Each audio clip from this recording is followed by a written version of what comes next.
Ba tata iba mama kiambo toketwa awe tukolele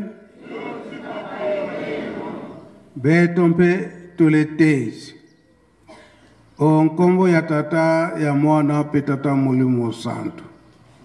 tolandi mate na biso na kati na ndako Nzambe ndenge bautikote ya biso mama na likambo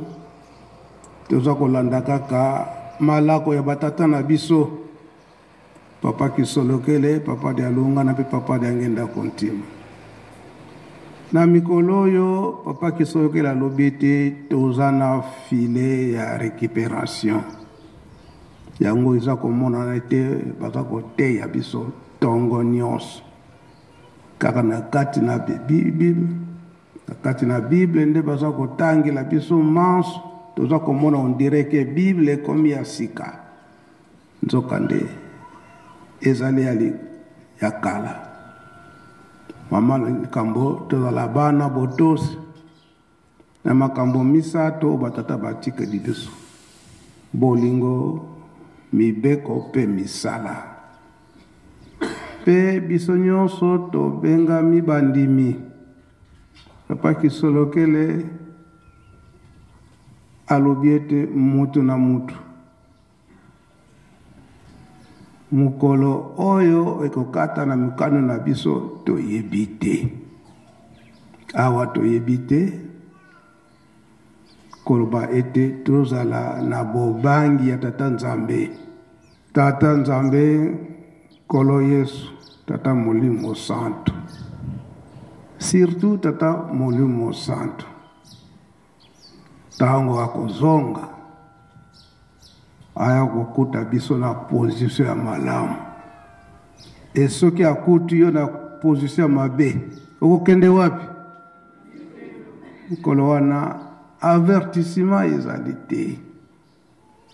yango toza koloba ete ngonga oyo tokomi ngonga moko ya mpasi ndenge papa de Angenda alobelaki yango ete a partir ya l'an 2000 nde bobona komona makambo ndenge nini ekozalela batata batikali kolakisa biso manso yango balobaki ete batikaki biso na cercle tozala bana botosi lelo oyo tozali kotambwisama na papa Simon Kimbangu Kiangani oyo batikelaki mokumba bambwala ezalaka boni moko kaka e batu boni batu basimbaka yango mutu moko kaka mwana tata Simon Kimbangu sosola yango kimbwala wana esimba makaka na mutu moko akobota mamukolo nini le 12 octobre donc mukolo na yenga tokozalela ndenge nini esengo ndenge papa de Angenda atunelaka biso esiko tokoyebaka yango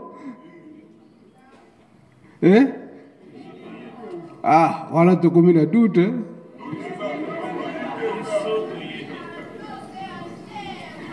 tolanda ye ndenge aza koteya biso tozala makasi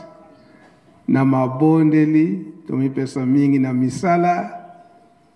botongi Yelusalemi mpe kolona kobokola ndenge aza kotinda biso ye kaka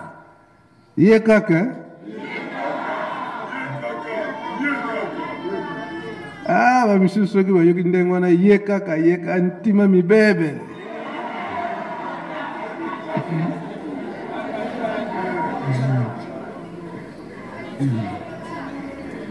soki babibwaka na mai bakende kubibwaka na mai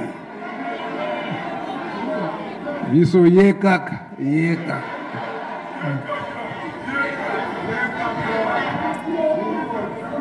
njampu